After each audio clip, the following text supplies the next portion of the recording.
Kain karakteri dijital sirkte en böyle umursanmaz, en sevilmeyen, hatta kale alınmayan karakterlerden bir tanesi. Ancak onun arka planına baktığımızda çok daha derin hikayesinin olduğuna ve en önemlisi teorilerinin ana merkezinde olduğunun farkına varıyoruz. Kain ya bizlere yalan söylüyor ve aslında kendisi birer katilse, bakın şimdi diyeceksiniz ki Kain'in nasıl katil olabiliyor diyebilirsin ama eğer bu videoyu devam edersen zaten Kain'in neden katil olabileceğini anlarsın. Çünkü burada ciddi anlamda bir problem var. Kain iki ortak zihnin oluşturulmasıyla doğmuş bir varlık ve aslında bu zamana kadar yapılan yanlışlardan bir tanesi Kain'in Kinger'ı kıskandığı, ama aslında Kinger'ı kıskanmıyor. Onun karısını kıskanıyordu. Kain'in gözlerine baktığında ikisinin de farklı renk olduğunu varsayarsak sence iki farklı zihnin birleşimi olabileceği teorisi mantıklı değil mi? Kafanın karıştığının farkındayım. Video devam et. Ne demek istediğimi zaten anlayacaksın. Yapmış olduğum bir önceki videolarım olan Jax ve Kinger'ın hikayesine baktığımızda Kain'e olan bağlantısını sizlere söylemiştim. Ve özellikle bir sonraki bölüm, yani 7. bölümde muhakkak birinin soyutlanacağına dair bir teori üretmiştim. Bunun sebebinin özellikle Jax'ın son zamanlarda böyle tuhaf davranması ve soğutlanacak kıvama gelmesi tetiklemiş olsa da aslında bir sonraki bölümde hiç tahmin edilemeyecek bir karakterin soyutlanacağını öğrenmiş olduk. Fakat Jax karakteri boyutlanacaklardan biri olmadığını anladığımızda aslında en makul karakterlerden birinin Kain olabileceğini düşünmeye başladık. Fakat durun, bunu düşünmeden önce şöyle bir geniş perspektifle bakmaya çalışalım. Eğer bir önceki videom olan Kinger'ın Gerçek Hikayesi adlı videomu izlediyseniz şöyle bir şey anlamışsınızdır. Kinger ve Kain'in özellikle ortak noktaları olduğunu, ikisinin de eldiven taktığını, ikisinin de gerçek insani gözlere sahip olduğunu ve en önemlisi belki de bu ikisinin aslında aynı kişi olabileceğine dair bir teori üretmiştim. Eğer o videoyu izlemediysen bence hemen bu videoyu izle, sonra bu videoya gel çünkü birazdan söyleyeceklerim birinci videoyla bağlantılı. Evet dostlar, sizlere videoya başlamadan önce bu emeğimin karşılığı olarak videoyu beğenmeniz, yorumlarda fikirlerinizi ve teorilerinizi belirtmeniz ve en önemlisi en çok sevdiğiniz karakterin hangisi olduğu ve neden sevdiğinizi söylemenizi istiyorum. Ve ek olarak Instagram'dan takip edebilir, kanalıma abone olabilir ve videoyu beğenerek bana destek olabilirsin. Katıl üyelerine canı gönülden teşekkür ederekten ben Masalcı Dede, kanalıma ve videoma hoş geldiniz. Evet dostlar, bildiğiniz üzere Kain karakteri son zamanlarda ciddi anlamda bozulmalara uğramaya başladı. İşte bu durumlar karşısında şunu anlamaya başladık. Ya Kain gerçek anlamda soyutlanma noktasındaysa ve gerçekten onun bir yapay zeka olduğunu söylemiştik ama gerçekten insani yönünün, yani insana dayanan bir yolu varsa, şimdi durun, kafalar karışmadan önce şunu söyleyeyim.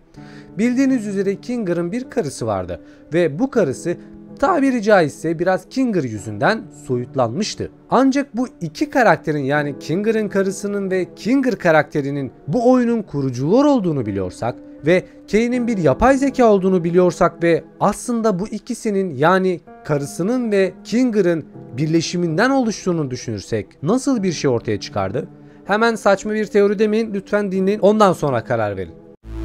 Bildiğiniz üzere Kain ve Kinger karakteri ve karısının eldivenlerine baktığımızda ikisinin de özel eldivenler taktığını görürüz.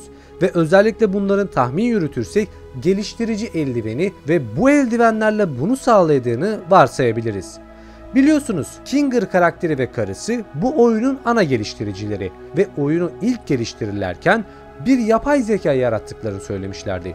Bu yapay zekanın da Kain olduğunu biliyoruz. Ama şöyle düşünün. Sanal bir beyni, sanal bir zekayı gerçek hayattan sanala aktarabilen bir güç, bir teknoloji sence Kain'i ortak bir yapay zeka yapamaz mı? Yani Kinger ve karısının ortak bir yapay zeka üretebilmek için kendi beyinlerini, kendi zihinlerini kullanarak onu oluşturmuş olamaz mı? Bu noktada şuna baktığımızda Cain ve Abel, yani Habil ve Kabil teorisini de konuşacağız ama onu konuşmadan önce şunu söylemeye çalışıyorum. Aslında Kain, Kinger ve karısının ortak zihni, ortak yapay zekası. Belki de bir noktada, bilmiyorum ama bir yapay zeka oluştururken, yani Kane'i oluştururken yarım kaldı bir şey. Yani tam olarak aktarılamadı. Tam olarak o zeka oluşamadı. Bu noktada insani duyguları anlamaktan yoksun. O yüzden Zubal'ın seks yapmak istemesi, Pomni'nin kaçmaya çalışması, Kinger'ın tuhaf hareketlerini ve özellikle Ragata ile anlaşamaması vesaire derken hani bu durumlar karşısındaki bozulmaları, bu durumlar karşısındaki glitchlenmeleri, insani duyguları anlayamamasından kaynaklı. Olaya şu perspektifle bakın. Kane karakteri insanları eğlendirebilmek için bin bir taklalar atıyor, farklı farklı şeyler yapıyor. Ve ilk bölümden bu yana bizlere yalan söylüyor. Nasıl yani? Şöyle düşünün. Kane'in aslında bir katil olabileceğini şöyle bir teoriyle desteklemek istiyorum. Habil ve Kabil teorisine göre geçmişteki İncil'deki teorilerden yola çıkarak Kabil'in Habil'i öldürdüğünü biliriz. Ancak buradaki katil teorisine baktığımızda Kane'in insanları öldürdüğünü, yani bir şekilde soyutladığını ve onları deliliğe sürüklediğini düşündürmekte. Bu kanıya varabilmek için yine özellikle 57 yani 5.7 teorisine bakmamız gerekiyor. 5.7 teorisi internette dolaşan, özellikle Kane'in sürekli olarak yapay zeka %57 arttırdım, 5.7 dakika sonra burada olacağız veya Pomni'nin bir şeyler tuşlarken 57 tuşlarına basması gibi ve arka planda duran arabalarda plakaların 57 olması gibi birçok yere atıfta bulunmakta. Ancak buna baktığımızda İncil'de yaratılışın 4. bölümü 1 ile 16 arasına tekabül etmekte. Bunların toplamının da 57 olduğunu varsayarsak yine Habil ve Kabil kısmına tekabül ediyor. Şimdi diyeceksiniz ki Kane neden katil? İlk öncelikle bölümün başında, özellikle Pomni buraya geldiğinde, yani dijital sirke geldiğinde Kane şöyle bir şey söylemişti. Burada gerçek hayata dair her şeyi unutun veya hatırlamayacaksınız demişti. Fakat sonraları Kane'in bir şekilde Jax'i manipüle ederek bir şeyler yüklediğini, onu vejeteryan yapabildiğini ve hatta belki de Kinger'ı deliliğe sürükleyenin Kane olabileceğini düşünmekteyim. Çünkü o yapılan olan eğlencelerden ve özellikle yaptığı aktivitelerden insanların mutlu olmadığını gördükçe sinirleniyor veya tabiri caizse bozulmaya başlıyor. Donuyor çünkü anlayamıyor. Neden? En baştaki teoriden esinlenerek devam edecek olursak, Kinger ve karısının ortak bilinci oluşan Kane'in bir noktada bu kıskançlığının veyahut da anlayamamasının sebebi belki de eşinin, yani Kinger'ın eşinin soyutlanmasına veya deliliğe sürüklemesine neden olmuş olamaz mı? Sonuçta Kane dediğimiz karakter zihinleri kontrol edebiliyor. İstediği şekilde Jax karakterini vejeteryan yapabiliyor. Veyahut da onun zihnine bir şeyler doldurabiliyor. Peki diğer karakterlere dolduramaz mı? Bence tabii ki de doldurabilir. Kinger'ı deliliğe sürükleyen, Jax'in bu şekilde davranmasına neden olan, Zubal'ın delirmesine ve çıldırmasına neden olan hareketleri belki de Kane'in yapmış olduğu bir tür manipülatif bir olay olamaz mı? Sonuç itibariyle Kane dediğimiz karakter buranın ağası değil mi? Yani buranın yöneticisi değil mi? İstediği güce sahip değil mi? Her şekilde buraya müdahale edebilir. Haliyle Kinger ve diğer karakterlere de müdahale etmiş olamaz mı? Belki de eşinin, biliyorsunuz Kinger'ın geçmişteki yaşantısına baktığımızda eşinin ne kadar çok eğlenceli olduğunu söylemişti. Aslında o Kinger'dan daha çok neşeli olduğunu söylemişti. Bunu kendisi itiraf etmişti.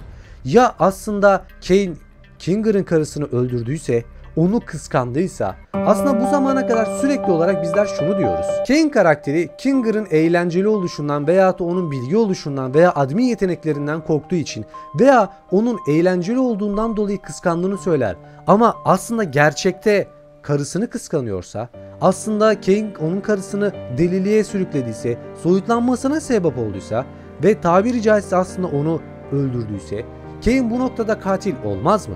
Eğer bu sonuca baktığımızda Kane'in son zamanlardaki bozulmaları ve delirmeleri aslında geçmişten gelen birçok travmayı işaret ediyor. Ve bu bilgilere baktığımızda özellikle 7. bölümü itibariyle çok kritik bir şey olacağını zaten biliyoruz. Büyük ihtimalle Kane ciddi anlamda bozulmalara neden olacak ve özellikle 8 ve 9. bölümlerde aslında karakterlerimiz bu durumdan kaçmaya çalışacak. Olaya şu gözle bakın. Kane buranın yapı taşlarından bir tanesi. Eğer Kane giderse haliyle soyutlanacak olan bir şey kalmaz çünkü ortam yok olur.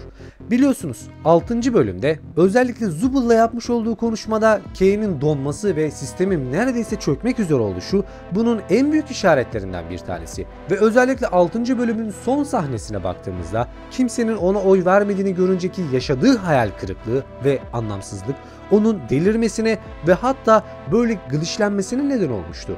Ve eğer bu durumlar devam ederse, Zubal'la olan ilişkileri daha da kötüye giderse ve akabinde sistemin çökmesine neden olursa, o zaman bir ortam kalmaz ki. Nasıl hayatta kalacaklar? Sonuç itibariyle Kane, buranın yapı taşını oluşturan, ana dinamiklerini oluşturan kişi veyahut da yapay zeka neyse artık. Sonuç itibariyle Kane, büyük ihtimalle özellikle 7. bölüm itibariyle ciddi anlamda değişimler yaşayacak. Belki de daha çok çıldıracak. Belki de birçok insanı soyutlayacak. Bazı teorilere göre birçok insan soyutlanacak. Ve buradan kurtulan sadece Kinger ve Pomni karakteri olacak. Ancak bu noktada kesin bilgilere sahip değiliz. Sadece teori üretebiliyoruz. Tabi bazı teoriler de var. Çok eski bir ve kitaptan bir alıntı olan M yapay zekasına gönderme olduğunu ve özellikle de bunu zaten yapımcılar tarafından da doğrulanmış olduğunu varsayarsak Kane'in psikopat yanının olduğunu, ancak aslında o psikopat yanının daha çok böyle yapıcı fakat komikleştirilmiş halde olduğunu söylemişlerdi. Bu bağlama baktığımızda Kane'in büyük ölçüde yalan söylediğini ve katil olabileceğine dair teorim, sizlere sunmuş olduğum bu bilgiler doğrultusunda gerçekleşme ihtimali çok yüksek. Senin bu konu hakkındaki fikir ve düşüncelerin neler? Eğer daha fazla yorum gelirse bununla alakalı çok daha derin videolar yapabilirim. O yüzden bu emeğimin karşılığı olarak videoyu beğenebilir, yorumlarda fikirlerini belirtebilir ve en önemlisi teoriler için ise Discord sunucuma gelebilirsin. Ben Masalcı Dede. Başka bir videoda görüşmek üzere. Kendine çok iyi bak. Hoşça kal.